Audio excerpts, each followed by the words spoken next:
Hello students, this is Vipasha Garg. आज lecture है आपका बीएफए थर्ड ईयर का इंडियन एस्थेटिक्स 30 कोड है। आज का आपका न्यू टॉपिक है द अलंकार स्कूल। ठीक है, द अलंकार, इसके बारे में हम बात करेंगे। तो इसमें पहला है परिचय। संस्कृत काव्य कला साहित्य में सौंदर्य के रूपाकार पक्ष के विषय में जो भी विवेचन हुआ वह उसके गुण, अलंकार आदि ऊपरी या बाहरी पक्ष पर हुआ। ठीक है, यानी इसमें ये बताया है कि जो काव्य कला है हमारी, जो साहित्य है, उसके सौंदर्य के रूपाकार पक्ष के विषय में, जो सौंदर्य का रूपाकार पक्ष है उसके विषय में जो भी विवेचन हुआ है वह उसके गुण, अलंकार आदि ऊपरी या बाहरी पक्ष पर हुआ। यानी जो भी विवेचन हुआ वो उसके या तो जो गुण होते हैं या अलंकार होते हैं उसके ऊपरी या बाहरी पक्ष पर हुआ। किंतु ध्वनिकार आनंदवर्धन ने अपनी मुख्य रचना रस द्विती द्वारा इसे एक नया रूप दिया है ना। यानी लेकिन ध्वनिकार है आनंदवर्धन ने अपनी मुख्य रचना रस दीप्ति द्वारा इसे एक नया रूप दिया। इन्होंने सौंदर्य के सूक्ष्मगाही पक्षों और प्रभावों की खोजबीन की। मतलब इन्होंने जो सौंदर्य के सूक्ष्मगाही जो पक्ष हैं उनकी और प्रभावों की खोजबीन की थी। आनंदवर्धन के पहले अलंकारिकों की एक लंबी परंपरा आई। जो आनंदवर्धन के जो अलंकारिक थे उनकी एक लंबी परंपरा आई। इनमें बामह 600 से 700 ईस्वी इनका टाइम है, दंडी 600 से 700 ईस्वी इनका टाइम है, उद्भट इनका 800 है और रुद्रट इनका भी 850। सभी ने अपने अपने ढंग से अलंकार की व्याख्या दी है ना। मतलब जो आनंदवर्धन जी थे उनके जो पहले अलंकारिक जो थे तो उसकी लंबी परंपरा आई थी। उसमें इन्होंने बताया है कि इनमें एक तो बामे जी एक या आचार्य हैं, ये दंडी जी, उद्भट जी और रुद्रट है ना, ये सब थे। और इन्होंने ही सभी ने मतलब इन चारों ने अपने अपने ढंग से अलंकार की व्याख्या दी। यानी जैसे सबके विचार होते हैं, जैसे आपने पीछे रस सिद्धांत में भी पढ़ा था, सबके अपने अपने विचार थे आचार्यों के, तो ऐसे ही इसमें भी सबने अपने अपने तरीके से अलंकार की व्याख्या दी थी। और अलंकार शब्द का अर्थ विस्तार भी किया है ना। जो अलंकार शब्द है उसका अर्थ विस्तार भी किया था, यानी उसका मीनिंग क्या है उसका विस्तार किया था। यहाँ उनके विचार अलंकार के अंतर्गत कुछ विस्तार से प्रस्तुत किए जा रहे हैं। मतलब यहाँ पे उनके जो विचार हैं वो अलंकार के अंतर्गत कुछ विस्तार से प्रस्तुत किए जा रहे हैं।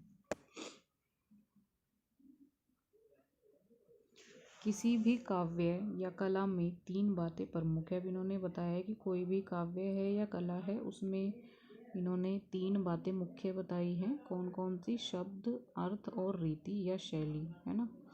शब्द, अर्थ और रीति या शैली। शब्द का विवेचन व्याकरण से होता है। अब इसमें बताया क्या मतलब 3 कौन सी हैं? शब्द, अर्थ और रीति। ठीक है,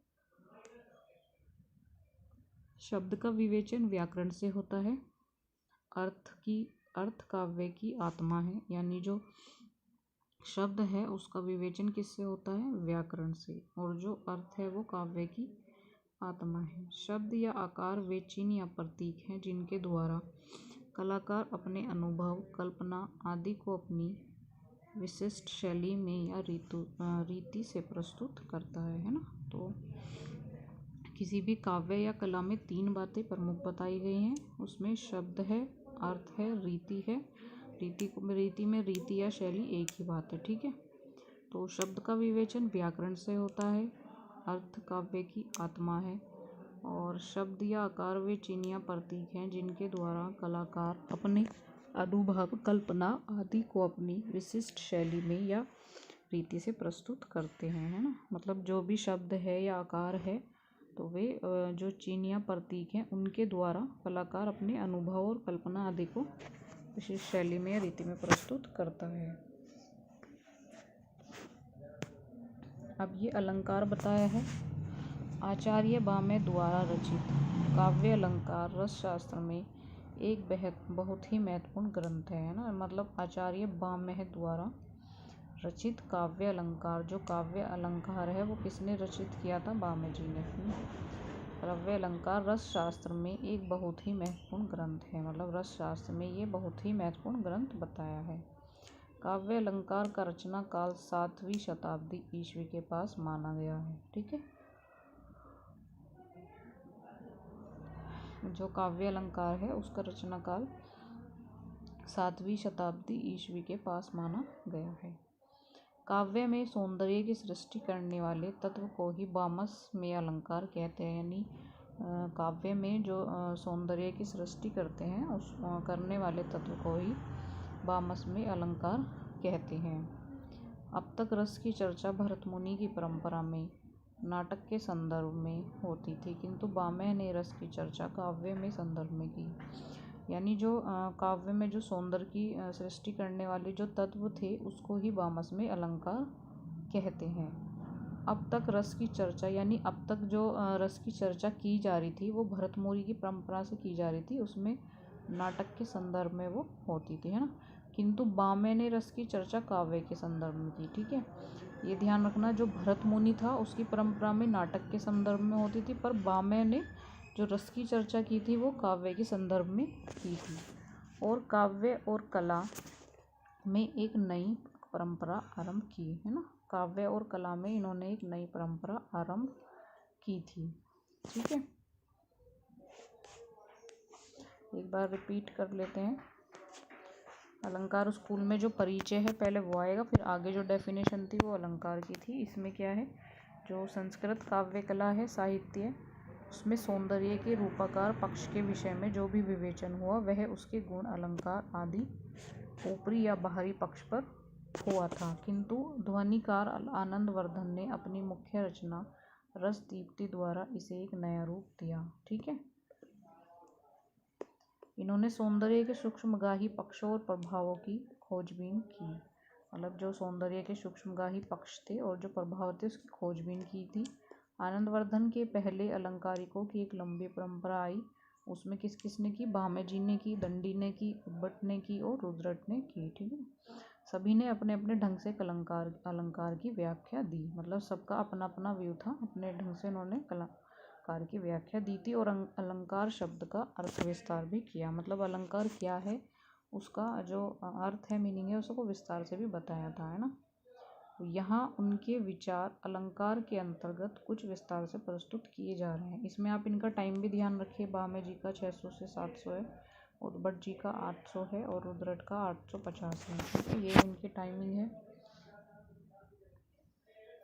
तो ये पता है किसी भी काव्य या कला में 3 बातें प्रमुख हैं। यानी कोई भी आपकी काव्य है या कोई कला है उसमें 3 बातें मुख्य होती हैं। शब्द है, अर्थ है और रीति है, यानी शैली, है ना। शब्द हो गया एक तो किस चीज़ का शब्द, और उसका अर्थ क्या है और उसकी शैली क्या है ना। तो ये 3 इसमें मुख्य बातें बताई हैं।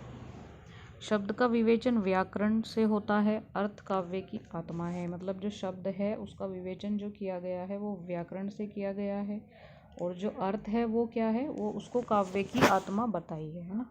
और शब्द या आकार, मतलब शब्द या आकार इन दोनों में से कुछ भी, वो वे चिन्ह हैं या प्रतीक हैं जिनके द्वारा कलाकार अपने अनुभव, कल्पना आदि को अपनी विशिष्ट शैली में या रीति से प्रस्तुत करता है ना। जिसके द्वारा कलाकार अपने अनुभव, उसका जो अनुभव है, जो कल्पना है आदि को अपनी विशिष्ट शैली में या रीति में वो प्रस्तुत करता है।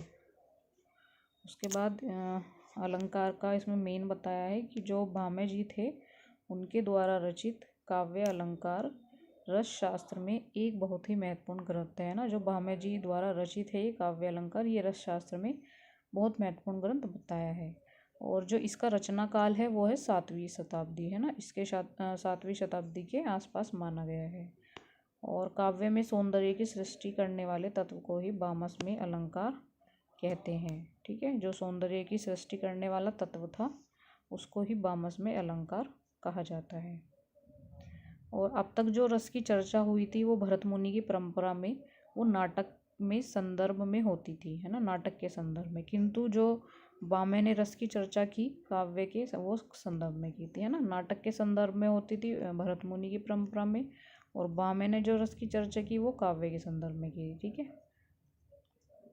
तो काव्य और कला में एक नई परंपरा आरंभ की, यानी दोनों में ही उन्होंने एक नई परंपरा आरंभ की थी।